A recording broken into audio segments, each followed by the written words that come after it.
वहाँ पे चलने लगते हैं। अब यहाँ पे सीन थोड़ा सा शिफ्ट होता है आर्क गार्डन का जो बंदा है उसके ऊपर। तभी वो खुद का कॉमरेड के साथ बात करके ये जान पाता है कि जनवू जिसने उसके ब्लॉक ए के टीम को जीत के उनके साथ दुश्मनी मोल लिया था, वो अभी के लिए खान एंड डायली के साथ टीम अप कर चुका है। तभी वो यहाँ पे कंफ्यूज होके उस बंदे से पूछता है कि क्या डायली एंड खान ने उसे खुद के टीम में लिया, बट वो दोनों तो हाई रैंकिंग प्लेयर्स है, तो वो उन लोगों को तो अभी ब्लॉक ई में रहना चाहिए। तभी वो लड़का यहाँ पे खुद के कैप्टन से माफी मांग के ये कहता है कि वो लोगों ने भी अभी तक इन सारे के सारे चीजों के ऊपर उतना ज्यादा इन्फॉर्मेशन गैदर नहीं कर पाया, बट स्टिल वो लोग इस मैटर के ऊपर एक थोड़ो इन्वेस्टिगेशन कर रहे हैं। पर यहाँ पे कुछ ऐसे लोग हैं जो ब्लॉक ए एंड बी से बिलोंग करते हैं, उन लोगों ने के डिस्क्रिप्शन को मैच करके ही यहाँ पे उनको ये इन्फॉर्मेशन दिया है कि उन जैसा बंदे कोई ब्लॉक बी पे देखा गया है। अब गुस्से में आके वो बंदा खुद के कॉमरेड को कहता है कि उसे अभी अभी इस इंपॉर्टेंट इन्फॉर्मेशन के बारे में पता चला है। तभी वो लड़का भी यहाँ पे डर के खुद के कैप्टन को रिप्लाई देता है कि उन लोगों को भी ये नहीं पता था कि उन जैसे टॉप टियर प्लेयर्स भी अभी लो लेवल्स पे घूम रहे हैं, इसीलिए वो लोग भी उनके ऊपर कोई सस्पेक्ट नहीं किए थे। तभी कैप्टन भी उसे पूछते हैं कि क्या यहाँ पे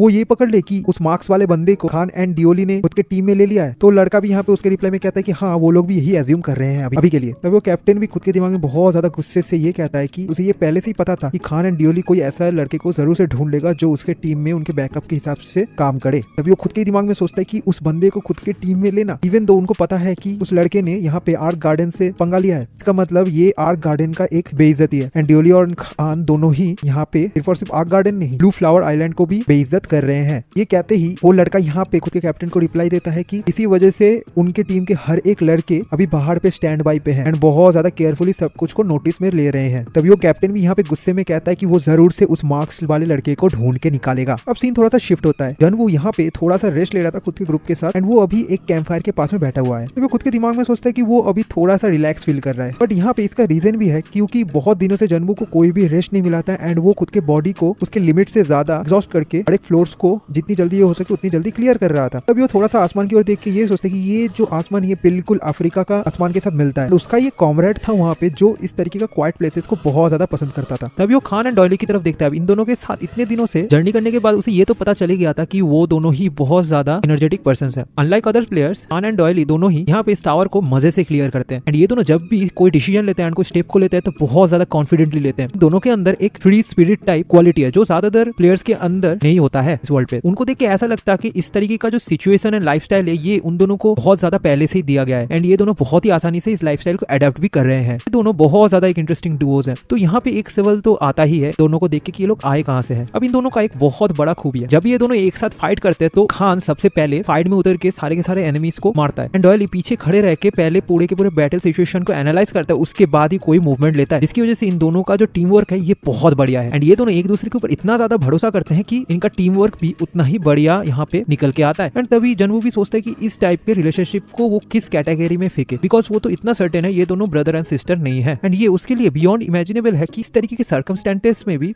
इस तरीके के लोग जो कभी भी ये सब कुछ को बर्दाश्त नहीं किए हैं फिर भी इतने आसानी से अडेप्ट कर रहे हैं नेचर को, ये बहुत ज्यादा हैरान करने का चीज है। बट एक चीज तो यहाँ पे श्योर है, वो है इन दोनों का जो डुओ है ये एक दूसरे के साथ देखने में बहुत अच्छा लगता है। यहाँ पे जनवू इसी तरीके से ये भी पता नहीं करना चाहता कि इन दोनों का रिलेशनशिप क्या है एंड इस रिलेशनशिप में उसको फिट भी नहीं होना। यहाँ पे सिर्फ इन दोनों को देख के उसको उसका जो छोटा भाई है याद आ जाता है। अब जनवू जितना ज्यादा डीप में जा रहा है इस टावर का उतना ही उसका जो सेंटिमेंटल थॉट्स है वो बाहर निकल के आ रहा है। वो यहाँ पे बहुत ज्यादा कोशिश कर रहा है कि खुद के सेंटिमेंट्स को यहाँ पे के काम के अंदर ना डाले, बट फिर भी वो भी अल्टीमेटली एक ह्यूमन ही है। अब तभी वो दोनों भी यहाँ पे उड़ जाते हैं। तभी जनवू उन दोनों से पूछता है कि अभी तो उनका जो गार्ड देने का टर्न है वो आने में थोड़ा सा टाइम है, तो अभी वो लोग क्यों उठ गए हैं खुद के रेस्ट से। तभी वो दोनों भी जनवू से पूछते हैं कि क्या वो यहाँ पे यूं ही नींद ले पाएगा इतने सारे साउंड्स के बीच में। तभी वो लड़की भी यहाँ पे कहती है कि वो लोग जो उनका पीछा कर रहे हैं बहुत देर से, कब तक ऐसे ही छुपे रहेंगे, कब तक जनवू उनको ऐसे ही रहने देगा। तभी यहाँ पे खान खुद के शॉर्ट को निकाल के उन सारे के सारे लोगों के ऊपर अटैक कर देता है और उसके पहले ही स्विंग पे वो एक आदमी को वहाँ पे मार देता है। अब यहाँ पे ये लोग बहुत ज्यादा हैरान थी कैसे इन तीनों को पता चला कि वो लोग वहाँ पे हैं, बट वो लोग यहाँ पे कुछ कह पाते उससे पहले ही खान उन सबको मार देता है वहीं पे खुद के शॉर्ट स्टाइल से। तभी डॉयली भी खुद का एबिलिटी को यूज करता है जो है इंसेक्ट्स को कंट्रोल करने का एबिलिटी, एंड इस एबिलिटी की वजह से वो बहुत सारे इंसेक्ट्स को उन सारे के सारे लोगों के ऊपर भेज देता है, जिसकी वजह से वो प्लेयर्स वहीं पे मर जाते हैं। तभी यहाँ पे कुछ लोग जनवू के ऊपर अटैक करने के लिए उससे पीछे धीरे धीरे जाने लगते हैं। डॉयली उन दोनों को देख के सोचता है कि वो लोग क्या बेवकूफ हैं कि ऐसे करके पीछे वो जनवू के पास जा रहा है, बिकॉज डॉयली यहाँ पे बहुत ज्यादा कॉन्फिडेंट है कि जनवू इन दोनों को बहुत ही आसानी से मार देगा।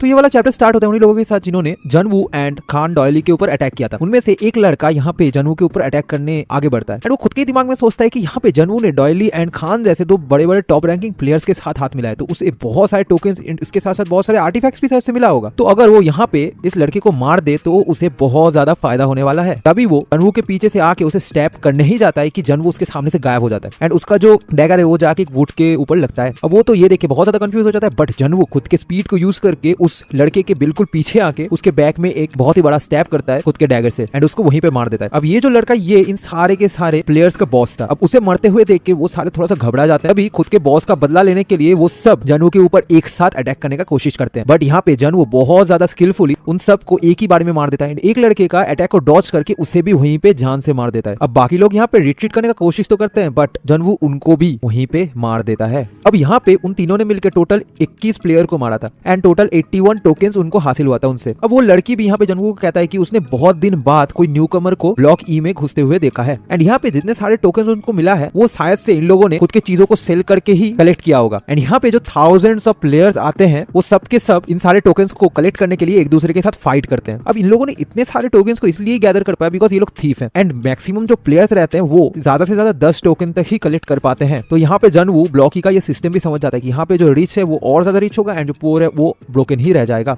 अब ये जो ब्लॉकी है ये एक पॉलिसी को यूज करता है जो है विनर टेक्स एवरीथिंग। मतलब यहाँ पे जो विनर होगा वो कमजोर से सारा का सारा चीजें ले लेगा एंड इसीलिए एक majority of the weak peoples को माइनॉरिटी स्ट्रॉन्ग आदमी लीड करता है एंड ये कमजोर लोग जो भी कर ले यहाँ पे जिसका स्ट्रेंथ जितना ज्यादा होगा वही उतना ज्यादा टोकन्स को कलेक्ट कर पाएगा। एंड इसी वजह से इन सारे प्लेयर्स के बीच में ब्लॉक ई में आते ही इतना बड़ा एक गैप आ जाता है। तो वो लड़की भी यहाँ पे जनवू को ये सलाह देता है कि उसे जितना ज्यादा हो सके उतना ज्यादा टोकन्स को कलेक्ट करना है बिकॉज ये टोकन्स के बदले में वो बहुत सारे कारमा पॉइंट्स को भी ले सकता है एंड उसके साथ साथ जो मिस्टीरियस मर्चेंट है उसके पास से बहुत सारे चीजें भी खरीद सकता है। एंड यहाँ पे वो दोनों ही इन सारे के सारे टोकन्स एंड लूट को जनवू को दे देते हैं। अब ये सुन के जनवू थोड़ा सा कंफ्यूज हो जाता है, बट वो दोनों यहाँ पे जनवू को डायरेक्टली रिप्लाई देते हैं कि उन्होंने जनवू को यहाँ पे हायर किया है तो उन्होंने अभी तक उसको खुद का डाउन पेमेंट तो नहीं दिया है, तो ये जो सारे के सारे चीजें उन लोगों ने कलेक्ट किया यहाँ से ये सब कुछ एज ए डाउन पेमेंट के हिसाब से जनवू खुद के पास रख ले। तभी जनवू भी उन दोनों से पूछते हैं क्या उन दोनों को कारमा पॉइंट्स खुद के लिए नहीं चाहिए। तभी वो दोनों भी जनवू को कहते हैं कि क्या वो उस दोनों के लिए वरी हो रहा है, बट उन दोनों ने खुद के लिए इनफ कारमा पॉइंट्स को पहले ही कलेक्ट करके रखा है एंड इसी वजह से जनवू को बहुत ही आसानी से बहुत सारा यहाँ पे ब्लॉक ई टोकन्स मिल चुका है। तो उसे बाद वाले टाइम पे इस ब्लॉक ई को क्लियर करना में उतना ज्यादा मुश्किल नहीं होने वाला। अब जनवू खुद के दिमाग में सोचते हैं कैसे ब्लॉक ई उसका एक ऐसा प्लेस है जहाँ पे वो इतने सारे कारमा पॉइंट्स को कलेक्ट कर सकता है एंड यहाँ पे ब्लॉक ई में एक ऐसा मिस्टीरियस गाय भी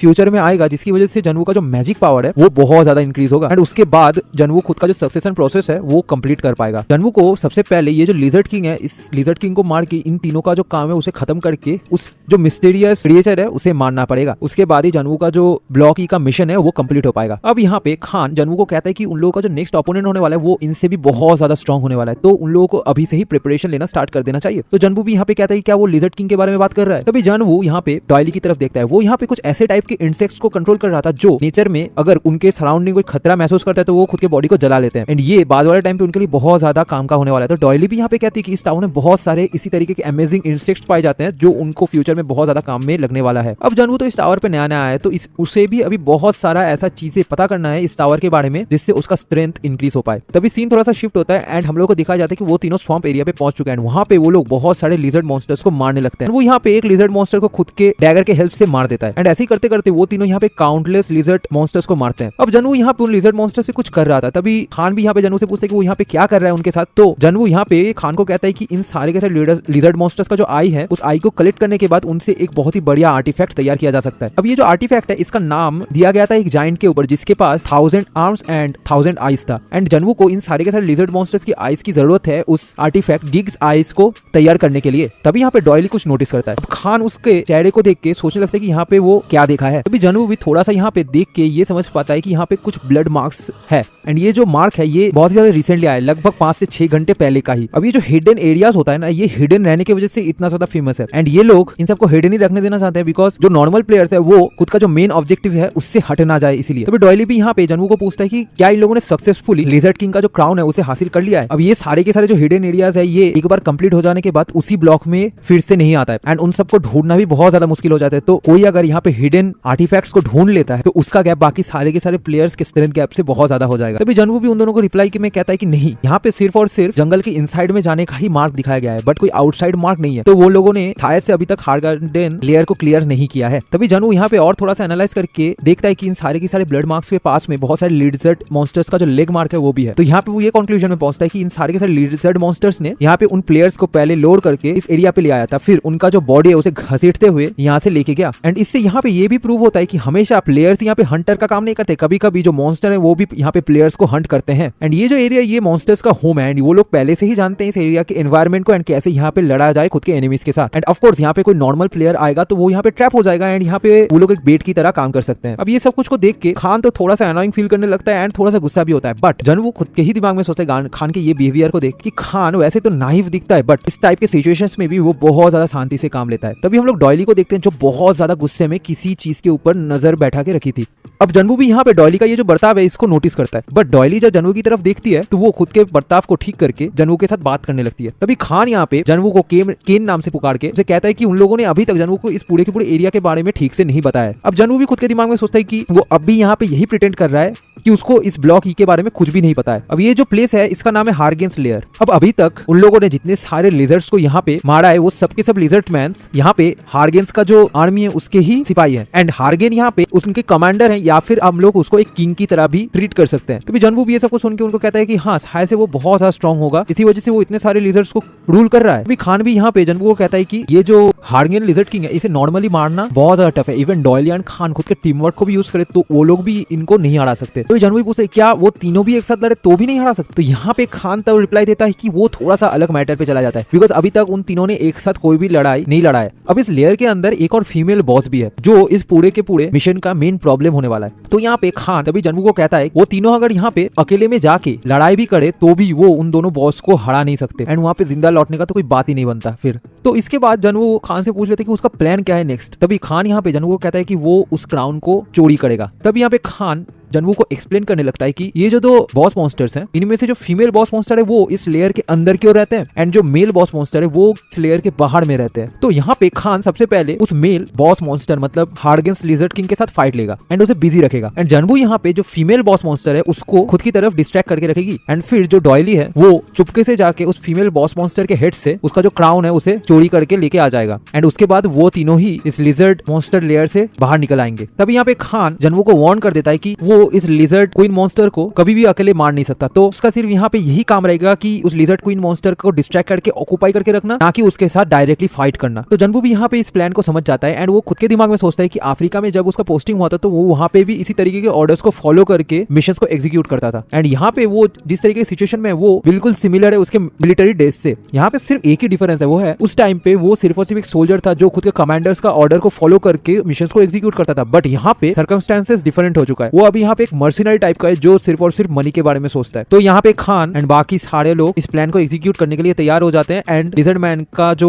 लेयर है वहाँ पे घुस जाते हैं। अब यहाँ पे इस सीक्रेट लेयर को ढूंढने की वजह से जनवू को 500 कार्मा पॉइंट्स भी मिलता है। अब इस लिजर्ड मैन लेयर के सामने पहुंच के उन लोगों के सामने बहुत सारे लिजर्ड मैन मॉन्स्टर्स थे, तो वो लोग भी यहाँ पे अलर्ट हो गए, खुद के वेपन्स को बाहर निकाल लेते हैं। तो अभी ये तीनों उन सबके साथ फाइट करना स्टार्ट ही करते कि वहाँ पे हार्गेन आ जाता है। अब ये एक ब्लू कलर्ड लिजर्ड है एंड यहाँ पे वो आते ही उन सबको वार्न करने लगता है कि वो अभी लिजर्ड मैन के टेरिटोरी में आ चुका है। तो उसके बाद ही वो खुद का एक प्रेशर अटैक को उनके ऊपर रिलीज करता है एंड इसे फील करके जनवू भी समझ पाता है कि इस तरीके का प्रेशर वो कभी भी पहले फील नहीं किया है एंड इस प्रेशर का ऐसा ही फीलिंग है कि जैसे जनवू पहली बार अफ्रीका में एक वॉर जोन पे उतरा था। अब बाकी सबके लिए न्यू हो सकता है बट जनवू के लिए ये बिल्कुल भी नया एक्सपीरियंस नहीं है। अब ये देख के हार्गेन बहुत ज्यादा कंफ्यूज हो जाता है कि उसका ये प्रेशर अटैक जनवू के ऊपर काम क्यों नहीं किया। तभी वो जनवू के ऊपर खुद के थॉट से अटैक करने के लिए आगे बढ़ता है एंड वो जनवू को कहता है कि वो इसको जरूर से मार देगा। तभी खान जनवू के सामने आके हार्गेन का जो अटैक है उसको ब्लॉक करके उसके साथ फाइट ले लेता है। अब यहाँ पे हार्गेन एंड खान के बीच में फाइट स्टार्ट हो जाता है एंड खान यहाँ पे हार्गेन के हर एक अटैक्स को डॉज कर रहा था, जिसे देख के हार्गेन को बहुत ज्यादा गुस्सा आता है बट वो फिर भी खुद के अटैक्स को कंटिन्यू करता है एंड यहाँ पे सारे के सारे लिजर्ड मैन खान के साथ डिस्ट्रैक्ट हो गए थे। तो इसीलिए जनवू एंड डॉयली बहुत ही आसानी से लिजर्ड मैन लेयर के अंदर चला जाता है उस क्राउन को चोरी करने के लिए। अब अंदर जाके भी वहाँ पे बहुत सारे ऐसे ही लिजर्ड मैन पहरेदारी के लिए खड़े हुए थे एंड उन सबको बहुत ही आसानी से जनवू मार भी देता है। अभी थोड़ा दूर और अंदर जाके जनवू एंड डॉयली को बहुत सारे ह्यूमंस का हड्डियां एंड डेड बॉडीज भी मिलता है एंड वो लोग समझ पाते कि ये सब लोग यहाँ पे लिजर्ड मैन के शिकार थे। तभी उन लोगों को एक जेल टाइप का दिखता है जिसके अंदर बहुत सारे प्लेयर्स थे एंड जो लोग यहाँ पे जनवू एंड डॉयली को रिक्वेस्ट कर रहे थे उनको इस कैद से बाहर निकालने के लिए। अब यहाँ पे जनवू को उनको देख के समझ में आता है कि ये जो एरिया है यहाँ पे ह्यूमंस को कैप्चर करके रखा जाता है बाद वाले टाइम के लिए, मतलब अलग शब्दों में अगर बताया जाए तो ये एक फूड स्टोरेज की तरह काम करता है। तभी जनवू यहाँ पे डॉयली को कहता है कि अगर वो लोग यहाँ पे इन सबको बचाने में टाइम वेस्ट करेंगे तो क्राउन को रिट्रीव करना उनके लिए उतना ही ज्यादा मुश्किल हो जाएगा। तभी डॉयली गुस्से से जनवू को कहता है कि केन यहाँ पे वो कैसे ये सब कुछ देख के गुस्सा नहीं है। अब ये सुन के जनवू थोड़ा सा कंफ्यूज हो जाता है बट केन फिर से उसको कहते हैं कि वो यहाँ पे ये सब कुछ जूम देख के क्यों गुस्सा नहीं है। तभी डॉयली का ये बिहेवियर देख के जनवू खुद के दिमाग में सोचता है कि ये एक चाइल्डिश बिहेवियर है। अब जनवू भी तो यहाँ पे ह्यूमन ही है ना। डॉयली का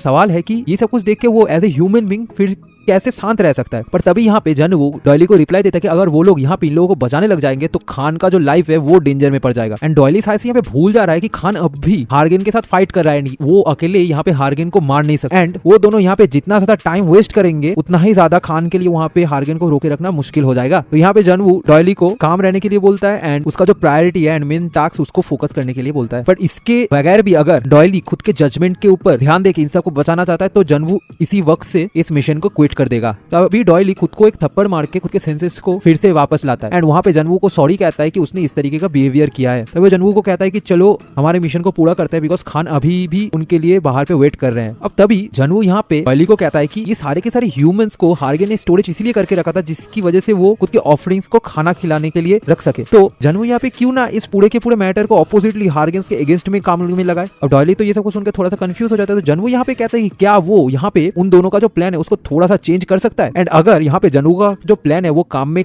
लगता है तो यहाँ पे जो लोग कैद में है शायद से उन लोगों का भी जान बच सकता है। तभी वो डॉयली को उसका जो फ्लेम बग्स है उन सबको समवन करने के लिए बोलता है जो उसने लास्ट नाइट पे समवन किया था। अब यहाँ पे हम लोग को दिखाया जाता है जो क्वीन लिजर्ड वुमन है उसको। अब ये जो मॉन्स्टर है ये खुद के सोल्जर्स को पीट रहा था बिकॉज वो बहुत ज्यादा गुस्सा था कि कैसे कोई ह्यूमन यहाँ पे उनके टेरिटोरी में आके उनके ऊपर अटैक कर सकते हैं। तो वो यहाँ पे इन सबको डिमांड करता है कि उसके बच्चे को उनके सामने ला के आया जाए। तभी यहाँ पे जो क्वीन है वो समझ पाती कि ये सारे के सारे ह्यूमंस यहाँ पे उसके बच्चों के लिए आया है। तभी क्वीन के सामने जनवू अपीयर हो जाता है। अब उसे देख के क्वीन तो थोड़ा सा हैरान होती है बट जनवू क्वीन को कहता है कि क्या उसे फायरवर्क्स को पसंद है। तभी जनवू क्वीन का जो बेबीज है उनके ऊपर जो गन पाउडर उसने तैयार किया था वो फेंक देता है। अब ये देख के क्वीन थोड़ा सा घबरा जाती है एंड घबराने की वजह से वो उस बैग को वहां से हटाने का कोशिश तो करता है बट वो सारा का सारा जो गन पाउडर है वो इधर उधर बिखर जाता है। तभी डॉयली को जनवू ऑर्डर देता है कि उसके फ्लेम बर्ड्स को यूज करने के लिए एंड डॉयली वैसा ही करता है। तभी वो फ्लेम बर्ड जब उन सारे के सारे पाउडर्स को टच करता है तो वो वहीं पे ब्लास्ट हो जाता है एंड ये सारा पाउडर लिजर्ड क्वीन के ऊपर गिरा हुआ था तो वो यहाँ पे फ्लेम के चपेट में आ जाती है एंड वो बहुत ज्यादा इंज्योर्ड भी हो जाते हैं। इसी मौके का फायदा उठा के जनवू यहाँ पे लिजर्ड क्वीन का जो बच्चा है उसके अंदर एक को उठा लेता है। तभी वो लिजर्ड क्वीन के सामने उसके एक बच्चे को बेरहमी से मार देता है। अब लिजर्ड क्वीन ये सब कुछ देख के बहुत ज्यादा गुस्सा हो जाती है बट यहाँ पे जनवू लिजर्ड क्वीन को कहता है कि उन लोगों ने भी सारे के सारे ह्यूमंस को इसी तरीके से ट्रीट किया है एंड यहाँ पे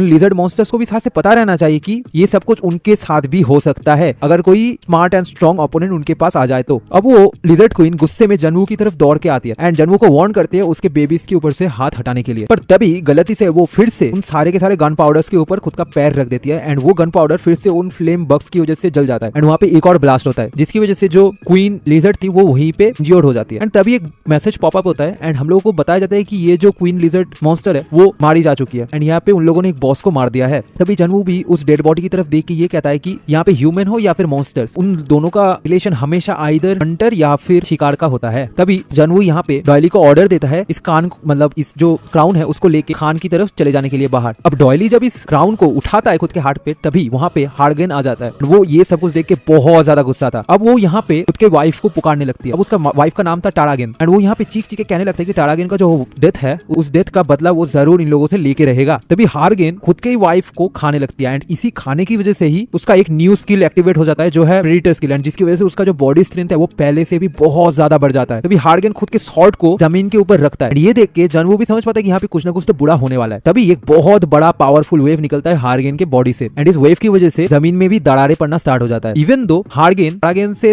वीक एंड छोटा थी फिर भी हार्गेन एक बॉस मॉन्स्टर है एंड उसका एक स्पेशल एबिलिटी है जो है हीट वेव्स जो बहुत ज्यादा डेडली स्किल है एंड अगर यहाँ पे जनवू इस स्किल से बचने में थोड़ा सा भी चूक कर देता तो वो वहीं पे डिसइंटीग्रेट हो जाता एंड यहाँ पे उन लोगों का जो सेकंड डेंजर है वो स्टार्ट हो जाता है एंड यहाँ पे जनवू को कुछ ना कुछ ऐसा प्लान सोचना पड़ेगा जिससे वो यहाँ से बच पाए वरना उन लोगों का मरना यहाँ पे तय है। तभी यहाँ पे एक बग जनवू के सामने आके उससे पूछता है क्या वो सही है। तो जनवू यहाँ पे समझ पाता है कि डॉयली उसके साथ बग्स के थ्रू कांटेक्ट करने का कोशिश कर रहा है। तभी डॉयली यहाँ पे उसके ये स्पेशल स्किल्स को एक्टिवेट करके जनवू को पूरे के पूरे सिचुएशंस के बारे में बताता है। अभी जनवू भी यहाँ पे डॉयली को कहता है कि खान को समझा देने के लिए इस प्लान के बारे में। अब यहाँ पे हार्गेन तो गुस्से से पागल हो गया था। वो यहाँ पे जनवू एंड उसके कॉमरेड्स को पुकारने लगता है एंड कहता है कि अगर वो लोग बाहर नहीं निकलते तो वो उसको ढूंढ के मार देगा। तभी जनवू बाहर निकल के हार्गेन के सामने आ जाता है एंड आते ही वो हार्गेन को चैलेंज करने लगता है उसे मार के दिखा। चुका है। अब हार्गेन उसे देख के गुस्से में कहता है कि वो अभी मरने वाला है। तभी जनवू खुद के ड्रैगन आई को यूज करके हार्गेन का जो कमजोर हिस्सा है उसे ढूंढने का कोशिश करता है। एंड यहाँ पे हार्गेन उसके ऊपर उसके स्वॉर्ड से अटैक करता है, बट जनवू उस अटैक को खुद के डैगर से ब्लॉक करता है। अब यहाँ पे जनवू खुद के ड्रैगन आई को यूज करके हार्गेन के स्वॉर्ड का एक कमजोर हिस्सा बाहर निकालता है। उसे बाहर निकलते ही जब हार्गेन उसके स्वॉर्ड के साथ जनवू के ऊपर एक और अटैक करने लगता है तो जनवू खुद के डैगर को यूज करके उस स्वॉर्ड को दो हिस्सों में काट देता है उस कमजोर हिस्से के हेल्प से। एंड ये स्वॉर्ड काटने के बाद ही जनवू यहाँ पे डॉयली एंड खान को ऑर्डर देता है उनके नेक्स्ट प्लान में शामिल होने के लिए। स्टार्ट होता है जनवू के साथ हार्गेन स्लेयर पे। अभी जनवू हार्गेन के साथ फाइट कर ही रहा था, तभी वो खान एंड डियोल को ऑर्डर देता है कि उनके अटैक्स को स्टार्ट करने के लिए। अब ये ऑर्डर को सुनते ही खान खुद के स्वॉर्ड को यूज करते हुए बिना किसी टाइम वेस्ट किए बहुत ही बढ़िया स्विफ्ट अटैक देता है हार्गेन के ऊपर। इसकी वजह से हार्गेन थोड़ा बहुत इंजर्ड होता है। अब उसके बाद डियोल खुद का जो फ्लेम बग्स है उन सबको यूज करके हार्गेन के ऊपर ब्लास्ट करता है, जिसकी वजह से हार्गेन का बॉडी धीरे धीरे जलने लगता है। अब वो तीनों एक साथ यहाँ पे अटैक कर रहे थे, इसी वजह से हार्गेन का जो स्टेमिना है वो धीरे धीरे कम हो रहा था। बट स्टिल अभी तक जो हार्गेन का प्रेडेटर मोड है या फिर हम लोग बीस्ट मोड भी कह सकते हैं उसको, उस मोड में रहने की वजह से हार्गेन का पावर बिल्कुल भी कम नहीं हुआ। वो उतने ही ज्यादा इंटेंसिटी से उन तीनों के ऊपर अटैक दे रहे थे। वो यहाँ पे उन तीनों को गुस्से से कहते हैं कि वो उन तीनों को यहाँ पे मार के हार्गेन का जो रिवेंज है वो जरूर लेगा उनसे। एंड यहाँ पे जनवू एंड वो दोनों अगर एक सेकंड के लिए भी खुद के ध्यान हार्गेन के अटैक से हटाते तो वो तीनों ही वहीं पे मारे जाते। हार्गेन इतने ज्यादा स्पीड से इन लोगों के ऊपर अटैक दे रहे थे इसी वजह से। एंड देन फिर से हार्गेन एक और हीट वेव अटैक को करने के लिए खुद के शॉट को प्रिपेयर करता है, बट जनवू उसे उसी टाइम पे रोक के खुद के डैगर से अटैक करता है। खान एंड डियोल भी खुद के अटैक्स को कंटिन्यू रखते हैं हार्गेन के ऊपर। एंड इस पॉइंट ऑफ टाइम पे हार्गेन का जो स्टेमिना था वो बहुत ज्यादा लो हो चुका था, जिसकी वजह से वो हाफने लगता है। उसका जो अटैक इंटेंसिटी है वो भी कम जाता है, बट वो फिर भी यहाँ पे उनको कहता है कि वो टारागेन एंड उनके बेबीज का रिवेंज उनसे लेके रहेगा। पर तभी अचानक से जनवू हार्गेन के लेग गैप से बहुत ही स्विफ्टली भागते हुए उसके पीछे आ जाता है। उसके पीछे आते ही वो उसके बॉडी के ऊपर चढ़ जाता है। एंड उसके बॉडी के ऊपर चढ़ने के बाद वो खुद का जो बैथोरियन वैम्पेरिक डैगर है उसका जो एबिलिटी है पावर एब्जॉर्ब करने का, एबिलिटी को यूज करता है हार्गेन के ऊपर। एंड इस एबिलिटी को यूज करते ही हार्गेन का जो सारा एनर्जी है एंड स्किल्स, बाकी बॉडी पावर सब कुछ उस डैगर के अंदर एब्जॉर्ब हो जाता है। अब यहाँ पे हार्गेन दर्द के मारे तो चीख रहा था, बट फिर भी वो यहाँ पे रिवेंज करके सबको वार्न करने लगता है। बट यहाँ पे जनवू खुद के इस एबिलिटी को नहीं रोकता, तब तक इस एबिलिटी को कंटिन्यू रखता है जब तक हार्गेन यहाँ पे मारा ना जाए। एंड तभी हम लोग देख पाते हैं कि हार्गेन के बॉडी से सारा का सारा एनर्जी डैगर एब्जॉर्ब कर लेता है, जिसकी वजह से हार्गेन के बॉडी में कुछ भी नहीं रहता, वो वहीं पे दम तोड़ के मारा जाता है। अब इसी वजह से जनवू को बहुत सारे नए स्किल्स एंड स्टैट पॉइंट्स, कार्मा पॉइंट्स बहुत कुछ मिला था। एंड यहाँ पे उसका कंट्रीब्यूशन इस फाइट में बहुत ज्यादा था, तो उसका अवार्ड भी दूसरों से ज्यादा मिला। अब उसने यहाँ पे हार्गेन का हीट वेव का जो स्किल है उसको एब्जॉर्ब तो किया था, बट उसका जो बैथोरियन डैगर का स्किल प्रोफिशिएंसी है वो कम होने की वजह से उसे एक छोटा सा ही हिस्सा मिला उस हीट वेव स्किल का, जिसका नाम था फ्लेम इन्फ्यूजन। इवन तो उसे थोड़ा बहुत कमजोर स्किल मिला है यहाँ पे, बट ये स्किल भी उसके लिए बहुत ज्यादा यूजफुल है, बिकॉज अब से वो यहाँ पे फ्लेम एबिलिटी का कोई भी वेपन्स को यूज कर सकता है। अब वो इन सारे के सारे एबिलिटीज एंड टोकन्स को खुद के स्टोरेज में रख के ये कहता है कि वो इन सब को बाद वाले टाइम पे यूज करेगा। और तभी अचानक से थकान की वजह से एंड इतने सारे चोटें लगने की वजह से वो थोड़ा सा अनस्टेबल होकर जमीन पे गिरने लगता है। एंड यहाँ पे खान एंड डियोली दोनों ने जनवू का ये हालत देख के उसे सपोर्ट किया था। डियोली यहाँ पे